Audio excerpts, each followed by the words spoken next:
Hello, Pirate Dave here, and it's time for another Phantom Daily story. This time, Daily Story number 12, The Seahorse. I know this is another JAL publishing, but I promise they have published the story in full this time. They even gave us a little title page with this particular issue, so they made up for the last story's reprinting. The previous story, The Golden Circle, started out with the Phantom finding out that Diana was awake, and Lieutenant Byron actually initially hid her the fact that she was awake and didn't tell her that the Phantom was alive. Anyway, Byron made up for it, apologized. Phantom and Diana got back together, but Lily did not approve of the Phantom, wants the Phantom to get a regular job.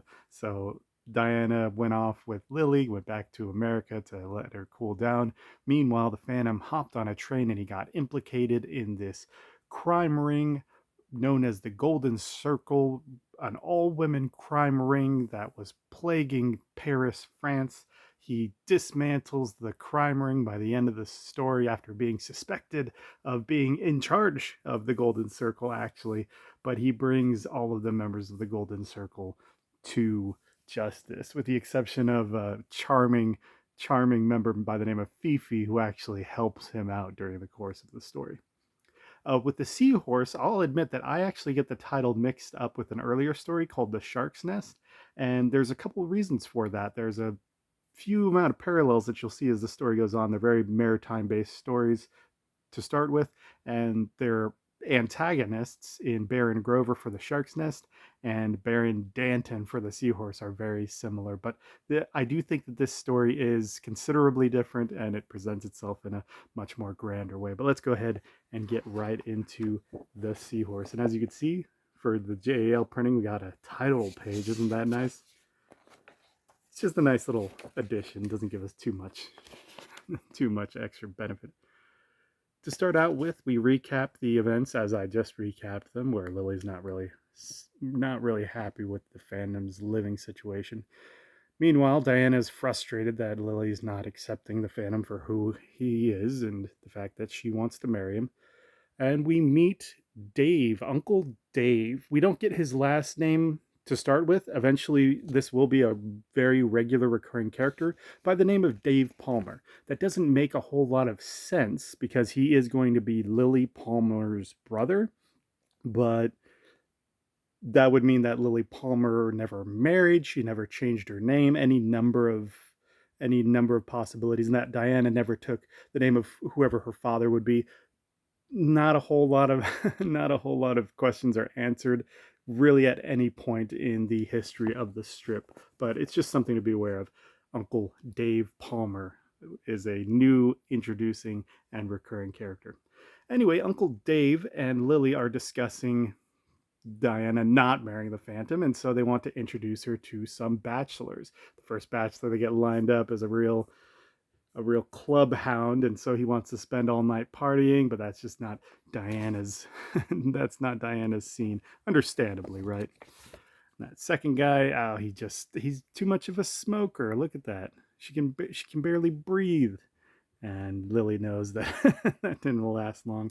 This next guy, he's got a good physique. He's a little bit of a jock, but oh my goodness, he literally tackles Diana trying to show off for her. How ridiculous. And, Lily admits defeat on that one. Meanwhile, Dave decides to talk to Diana about the Phantom and, tries to convince her, like, she's so desirable and this superhero is so wild, maybe it's not something that she could realistically build a relationship with. And Diana's just torn up about that. Like, she immediately gets emotional about that. Dave, he really doesn't want to interfere in Diana's love life, but he points out, and she's widely traveled. She's in love with this Phantom, one of the most daring and adventurous men on this dizzy globe. You've tried to make her forget him. How?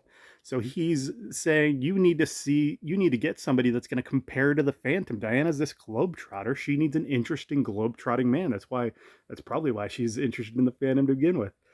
And so Lily goes out to a social and she is introduced to Baron Danton. I kind of spoiled it at the beginning of the story, right? But this is going to be our antagonist moving forward. You probably could have guessed it very, very quickly. Lily is charmed by Baron Danton, introduces him to Diana. Diana is charmed by Baron Danton. You know, he's a globetrotter just like she is. And so Lily's very excited that they seem to be hitting it off. Immediately, Diana agrees to go to his yacht.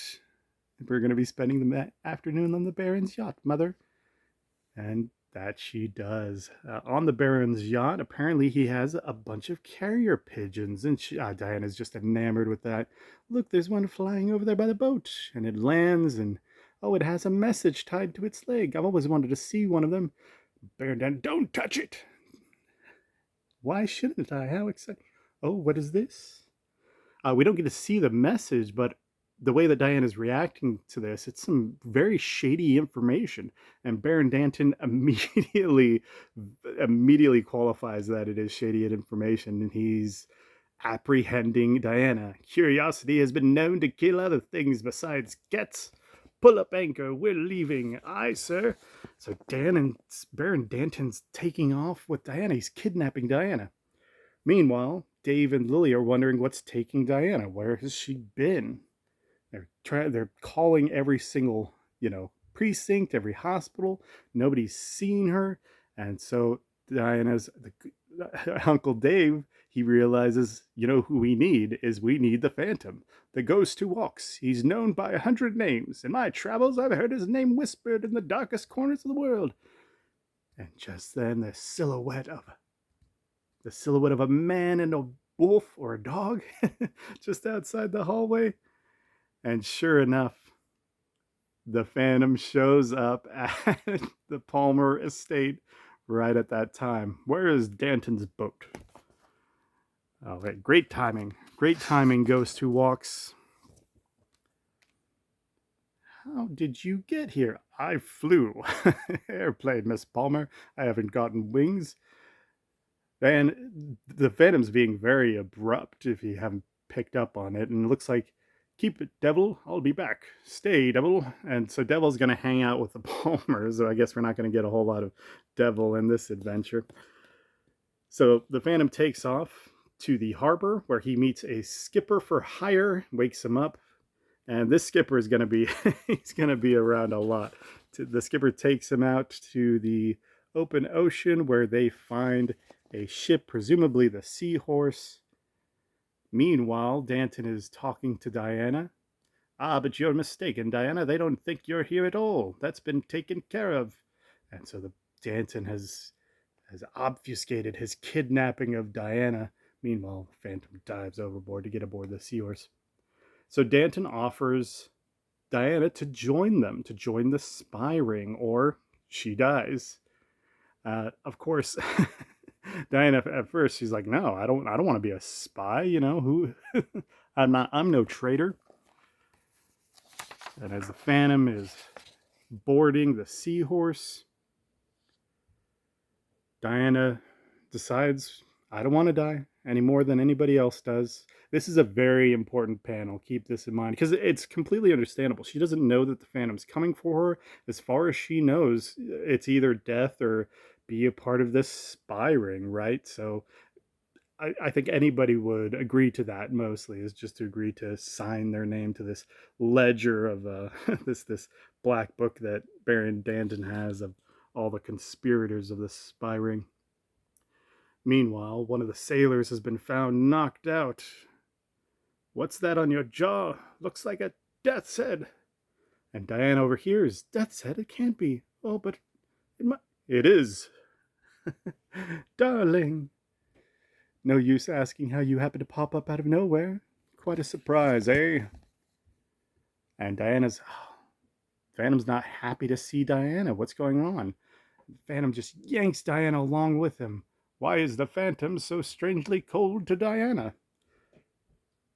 Meanwhile, Danton realizes that the Phantom is aboard. Phantom takes out another sailor, and he goes to escape the ship. Coast is clear, now into the water. Why are you so strange and cold? Are you gonna dive, or do I have to throw you overboard? Wow, the Phantom's being harsh. You don't have to throw me. And Diana's giving him back the same energy, completely understandable.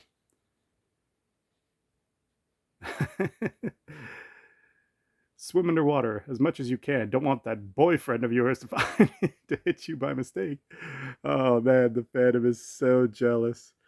So Diana and the Phantom make it back aboard the skipper's boat there, and that's when the Phantom lets her have it. I haven't seen you in months, but you couldn't wait until I got here. You had to hop off a yacht with a playboy. And Diana starts to realize what's going on. And she realizes the Phantom's jealous, and she's charmed by it. She's immediately charmed by it. And she lets him know she didn't want to stay on the yacht. She was a prisoner on the Seahorse. And when the Phantom realizes a prisoner, oh. Can you steer with your eyes closed? Yes, sir. Then do. I love that panel. Look at that. It's so charming. This kind of stuff chokes me up a little bit. I love the romance between the Phantom and Diana. We get a little bit of a recap of the story so far here in 4 panels. Lee Falk and Ray Moore do a great job really wrapping up these story developments in 4 panels every week or so, it seems, so people can catch up with the story. It's probably more like every 2 weeks or a month or so. Anyway, as Diana and the Phantom and Skipper head back to the shore, Baron Danton radios some thugs ahead of them and says they've got to catch the girl. They've got to catch Diana. The skipper decides to give Diana and the Phantom a ride home. This guy's such a great dude. He's really helping out these two. But as Danton's men spot the skipper's car, they start shooting at it. And the action chases on. Phantom leaps over to the car and he's yanking the gun out of there. These guys don't know what they're dealing with. Phantom's thrown from the vehicle and Diana thinks, oh, darling. Diana thinks that the Phantom's hurt her. The Phantom's dead, possibly. There's the girl. Shoot and don't miss. And Diana's running across the field. The guy's got a bead on her. Shoot, here goes. The Phantom takes aim and fires quickly. And look at that. Look at that. Looks like he kills another guy. Again, in these early Phantom stories, he kills when he must. He does not have this strict no-kill rule, of course. And these two, realizing they've been beaten, make off for it, and the Phantom and Diana reunite. Oh.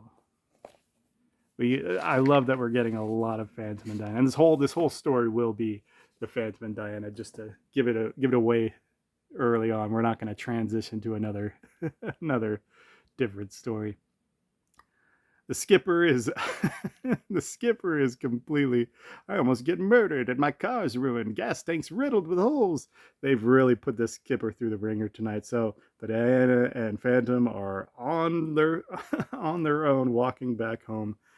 Meanwhile, the thugs, apparently this guy survived being shot by the Phantom, lucky him. They come up with another scheme to implicate Diana. Back at the Palmer estate, Dave and Lily are still terrified of Devil there, understandably so.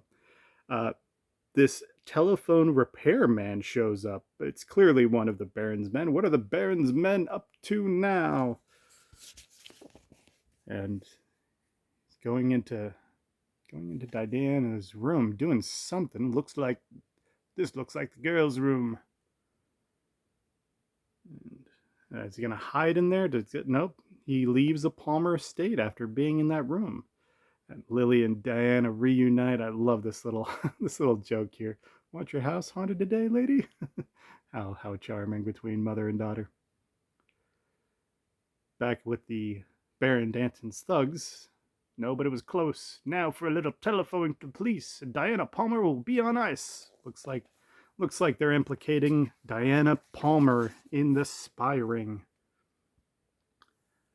Sure enough, there's a little bit of a tender moment between family before the police show up at the Palmer's door. This detective tells her, you're under arrest. Till further notice, that goes for everyone in this house. And so they tell him, we're not criminals. We're not suspected of anything. One of your gang squealed, telephoned us. Where's your room?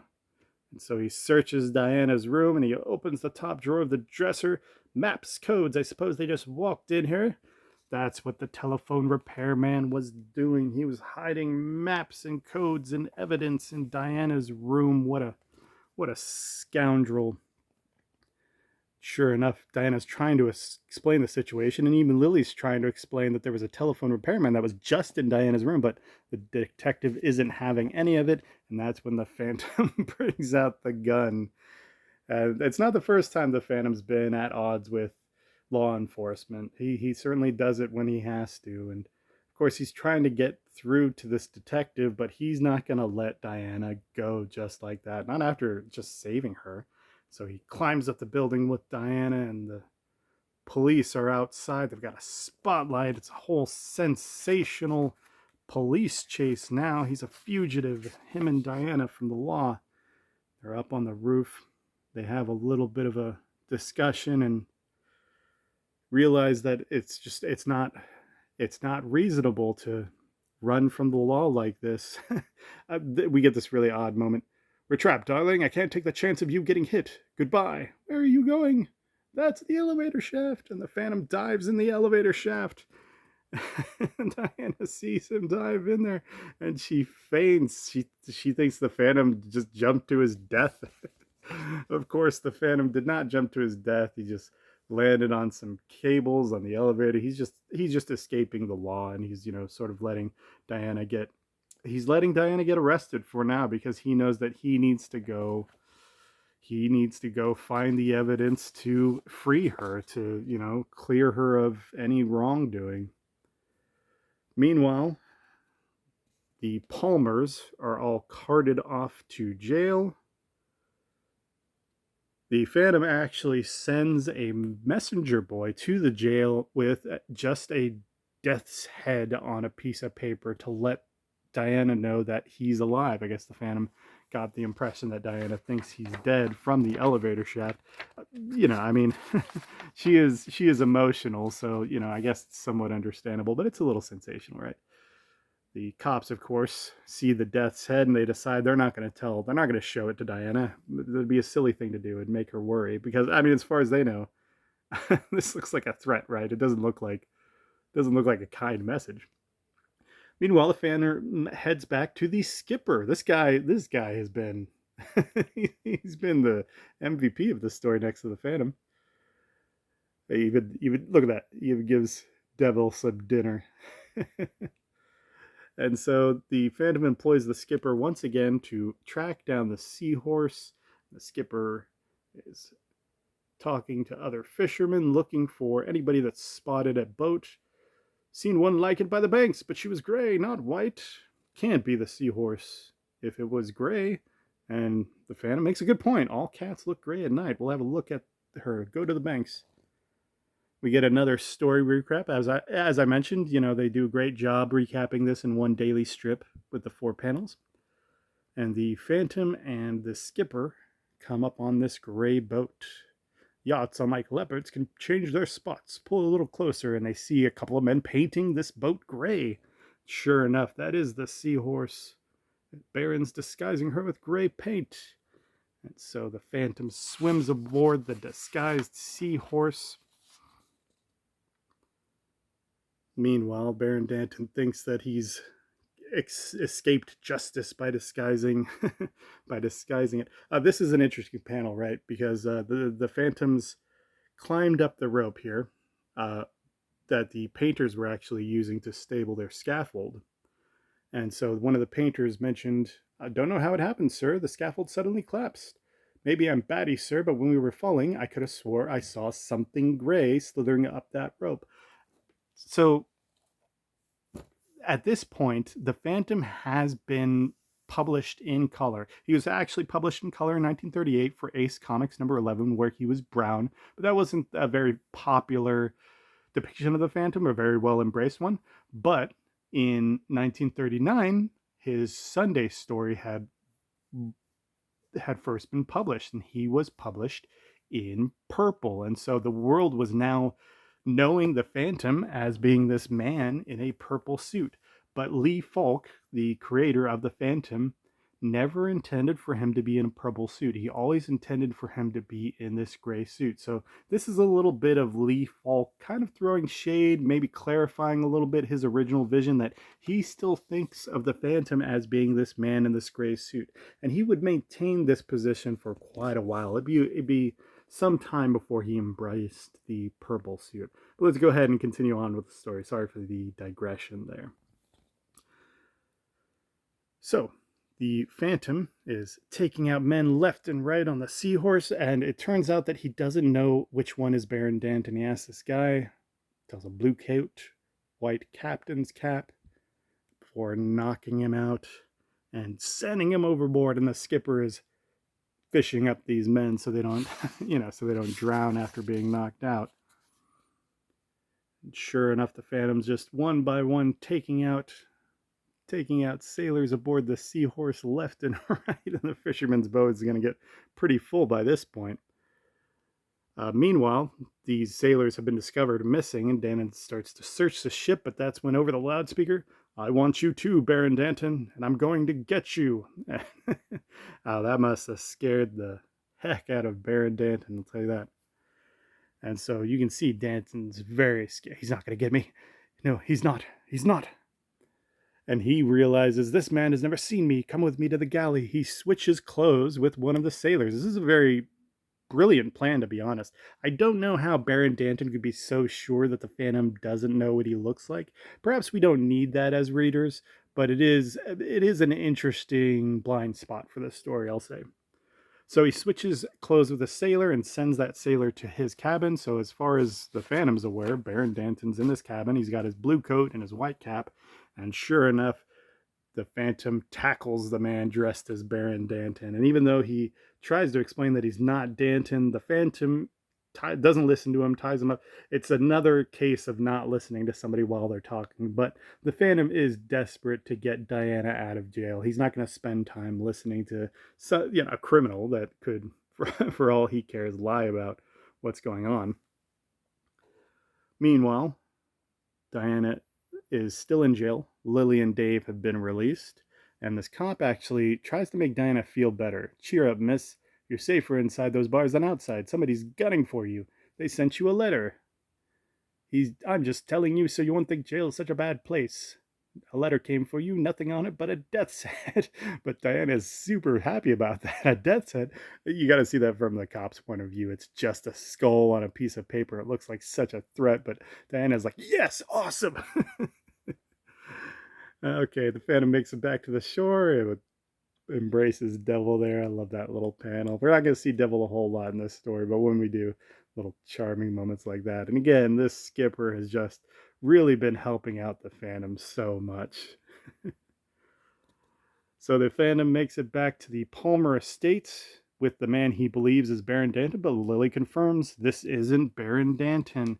The Phantom discovers that he's made a grave mistake. He goes to the police station anyway, turns in the ledger that he found, the spy register, reunites with Diana, and they want to know which one of these guys is Baron Danton, but Diana confirms none of them is Baron Danton. And Diana's even in worse situation now because the spy ledger just implicates her further and she's back in jail. And now the cop wants the Phantom to turn in his guns and submit to the police and go to jail himself, but the Phantom knows that if he goes to jail and Diana's in jail, then neither of them have a shot, so he dives out the window and jumps back in the car with the skipper.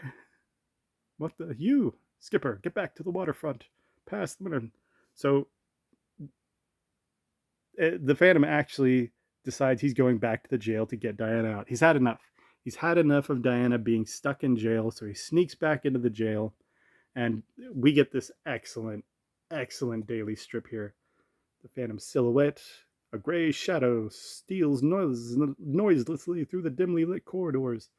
The Phantom's arm, taking the keys, unlocking the door, and Diana running towards him. This would be an excellent day of panels, probably the best day of panels for the Phantom thus far, and probably for a long while for me at least. It's all from his perspective. It's so stylistic. It's so cool. I love it so much. I just had to take a moment to showcase that really quick. And so the Phantom makes off with Diana, and the cops, he locks the cell after he takes Diana, by the way, and he leaves his mark in there. So when the cops look in the cell, it's still locked. Diana's gone. All that's left is a death's head. He takes a moment to really solidify his mythology. That's one of the great things that the Phantom does. We get another day's strips recapping the story thus far in 4 panels. Again, very elegantly done. Meanwhile, the Phantom and Diana are escaping across the countryside. They hijack this motorist and run a blockade real quick, and they just tell the motorist, tell them that you picked up some hitchhikers, that'll be fine. It sort of sweeps that under the rug, and they go back to the skipper, the MVP, the skipper. I don't think they even know his name. Just, hello, skipper. To be fair, he doesn't know the Phantom's name, right? So it's just a man in a mask. But these two have formed a bond really quickly. The skipper has just been helping them out nonstop. He even lies to the police there as they come to search his shack and find nobody. So the skipper hooks them up with a plane to go after Baron Danton's boat. Sure enough, they take off. Meanwhile, the FBI has caught up with the local police, and they discover the ledger. The police turn over the ledger to them. Turns out the FBI has been searching for the spy ring. They've been on the trail of them for a year, and this ledger really just opens their case wide open. And the FBI actually believes that Diana Palmer has been framed. So Diana and the Phantom don't know it, but they have a couple of allies in law enforcement now. Meanwhile, the Phantom and Diana have spotted the Seahorse anchored near this island here. And Danton actually sees the plane come in, but he just assumes it's a mail plane. I thought it was interesting that, that they take the time to point out that it's not like this airplane snuck in on the boat. The Phantom and Diana sneak onto the island, and the Phantom leaves Diana in this cave while he goes out and he snatches one of these guys and takes his clothes for a disguise. This is a little bit of I'll say it's a little bit of a silly development here. Instead of the Phantom knocking out this guy as he would, he leaves him with Diana to be held hostage. I don't know. I'll just say I don't know. Clearly it's for dramatic story purposes later on, but let's move on. By the way, I love this rain that's been happening. I think this is the first time we've seen it in the story so far. It's very atmospheric. Absolutely great. The Phantom sneaks aboard the Seahorse in his disguise, and he makes it to the radio room, and he radios out their coordinates. But the Baron Danton saw somebody sneaking into the radio room. I thought I saw someone slip in here. You know it's against the rules for men to enter. Who are you? Turn around. And that's when the Phantom asks, are you Baron Danton? You know very well it's me. That's all I wanted to know. I've been looking forward to this meeting for a long time. It's crazy to think this far in the story, the protagonist and the antagonist have not actually met each other, and that's the moment that they finally do, even though they've had such a conflicted, a conflicted battle this whole time. We get a series of 2-panel spreads here. I don't remember Ray Moore doing a lot of these to begin with, but he does a series of them here as the Phantom leads Baron Danton off of the Seahorse back to the cave that Diana's at. But the thug that Diana was holding hostage actually outsmarts her and snatches the gun away from her. Again, it's a little frustrating, but it's one of those kind of has to be done for dramatic purposes. And while the Phantom shows up with Baron Danton back at the cave, that's when the Phantom discovers that Diana has been held hostage now too. And even though the Phantom tries to bluff that he'll shoot Danton, Danton just says, two can play that game. My guy will shoot Diana. So, of course, the Phantom, that's one bluff I can risk. You win, Danton. The Phantom is taken back aboard the Seahorse, and Baron Danton comes up with this plot to lower him into the propellers to be chopped up by the propeller system. Again, we get a series of 4 panels that sum up the events so far. Very elegantly done stuff. Meanwhile, the plot to kill the Phantom is underway. Diana escapes and tries to man the winch to pull the Phantom back up, but she doesn't seem to be successful. The propeller system seems to start, and she sees the propellers go while the Phantom's under the water, and she faints again. She thinks the Phantom's dead. Not a pretty way to die. His life or ours. He lost. But we see what has actually happened underneath the water. The Phantom's loosened his slack and put the rope around the propeller to cut himself loose, and he surfaced shortly after. And the Baron Danton actually saw him. He didn't see him. We get this sort of misdirection. We think that they've spotted the Phantom. Baron Danton, look, good night. But it's actually a government boat. A government gunboat has come. They've responded to the Phantom's radio call. And as Baron Danton is focused on the gunboat, the Phantom swims back to the shore, narrowly avoiding the shark. He swims back to the island. And the gunboat is signaling Baron Danton to surrender. But Danton decides he has other plans, and he actually fires at the gunboat. Baron Danton has lost it. And so Baron, as the gunboat fires back, of course, Danton decides he's going to use Diana as leverage. He ties Diana to the, look at this, ties Diana to the barrel of the gun. This is dastardly. And the government boat actually sees it. We don't know who she is. It looks like a bluff. Our orders are to capture the Seahorse. It looks like they're not gonna call the bluff. And so Baron Danton, they think I'm bluffing. I'll show them fire. We can't follow that order, sir. This is really interesting, right? Because we've just seen these mindless thugs being ordered around by Baron Danton thus far, knocked out by the Phantom. Even though they've had this all-out brawl with the Phantom and all that, they're not gonna shoot a gun cannon through a woman tied up. They're still going to be his thugs. We'll follow you, sir, and take your orders, but but not that. They have limits. But Baron Danton is psychotic. He's just completely unhinged. So he takes off Diana in a dinghy, and they get back to the island. And Diana still doesn't know that the Phantom's alive, and nor does Baron Danton. They don't know that he's alive and back on the island. Meanwhile, the soldiers take over the Seahorse, and Baron Danton makes it back to the cave, and he decides that he's just going to straight up shoot Diana. She's one piece of evidence against him, and with her dead, it'll be, less chance he has to be prosecuted. But Diana comes up with a plan. She says, wait, instead of killing me, wouldn't you rather escape? She mentions the plane that she and the Phantom came with to the island, that she can pilot it. Baron Danton asks a great question here. Why should you want to help me escape? And Diana says, I don't, but I have to. I'll save my life by giving you your freedom. This is the same situation Diana was in to begin with when she signed the ledger. She doesn't want to die. So it's this completely understandable situation, right? We get an excellent callback to it. It's a bargain. Fly me off this island and I'll let you go safely. And so Diana shows him the airplane, and Baron Danton's still very skeptical. But Diana just assures him, you were going to kill me. This is the only way I could stop you. The logic here is really being hit over we're really being hit over the head with the logic. But there's a really great reason for that. The Phantom sees the plane take off, and what a panel. Look at this. Just flying off into the sky. And it looks like Danton's gonna escape with Diana's help.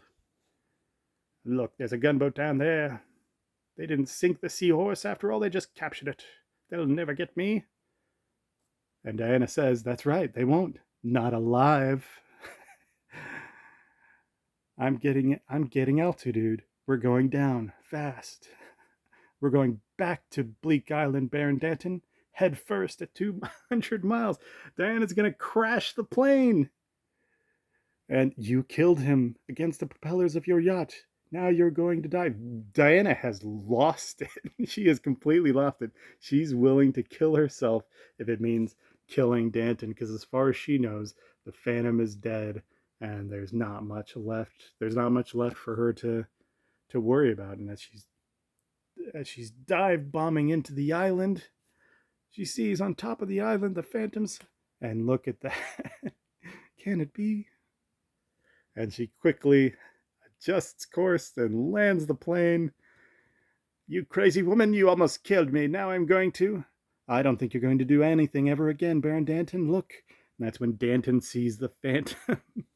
And Danton thought that the phantom was dead too. And you get this awesome moment where where Diana just reinforces the phantom's myth. She has so much pride in the phantom for being alive, and just scares the ever living daylights out of Baron Danton. And so Danton takes off like a bat out of hell out of the plane, swimming away. The Phantom and Diana embrace, but Diana tells the Phantom, "Stay with me. Don't go after Danton. He's armed. You have no guns." She almost killed herself just to get back at Danton. Of course, she doesn't want the Phantom to leave now, to go into danger once again, no matter how much she trusts the Phantom. It's so touching. Meanwhile, Danton is, no, he's dead. He won't get me. He won't. Danton is just maniacal. he is scared out of his wits. The Phantom is chasing him up the island, and the two wrestle. Tackles Danton to the ground. They get closer to the cliff. Stay back, I'll kill you. And Danton falls. He's falling. Oh. And Danton has fallen to his death. And just so wild. So wild. Back on the mainland, the Phantom confirms with the authorities that the Seahorse spy ring is now all cleared up, and Diana is absolved of any guilt, and he leaves his calling card to the skull, and so now they can completely associate the sign in the cell with him. And I mean, technically you might put them both in hot water again. Diana reunites with Lily and Dave, and everything is just fine. Everybody will have to wait until doomsday. And that is where the Seahorse ends. It's quite a ride. I know this video was much longer than the other videos, but the Seahorse is so packed with developments. It's so dramatic. It's just a roller coaster of and again, it's the Phantom and Diana. I love the Phantom and Diana story, and this was the Phantom and Diana all the way through. Every development had its justification for the most part, right? I did criticize the thug being held hostage in the cave and all that, and it was for the dramatic effect, but it all pays off, right? With Diana at the end having this very emotional moment where she's ready to throw herself on the pyre, so to speak, because she believes the Phantom is dead. There's a criticism there that it's reductionist to Diana's character, right? There's a lot of moments in the Seahorse where she outright faints, and that's a very classic trope for female characters at the time. And then there's also the criticism to be had that she feels like her life's not worth living once the man that she loves is dead. Again, you could say that that's reductionist to Diana as a character. Of course, she has a lot of potential in life without the Phantom. But again, it's not about reducing Diana's potential, because we see all that. We see that she's so enamored and so loved by so many suitors and so many bachelors, but she loves the Phantom. She turns them all down because she loves the Phantom. That's what the story is about. And maybe some tropes occur, some sexism occurs that was, typical of the time in the telling of that story. But I don't know. I think that Lee Falk does a pretty fair job giving Diana really emotional, believable, heartwarming moments while keeping her a strong character. She could be stronger, of course. But again, this is the man who introduced this strip with Diana clocking a guy in the face while sparring. So I think it would be unfair to be too harsh with them about diving into the diving into the sort of misogynist perspective of the time, right? But anyway, the Seahorse is a fantastic story. Again, you have that parallels with the earlier Shark's Nest story. Baron Danton is very much like Baron Grover. I think in a world where recurring antagonists were more common in comics, and of course that didn't really happen until the Joker and Batman. In a world where they were more common, this would have been Baron Grover for one reason or another. And it would have justified, right? Baron Grover could have escaped custody and he could have gotten back into the aristocracy of New York. And Diana doesn't know what Baron Grover looks like because she was in that story. But of course, you wouldn't have the later development where the fandom doesn't know where Baron Grover looks like, right?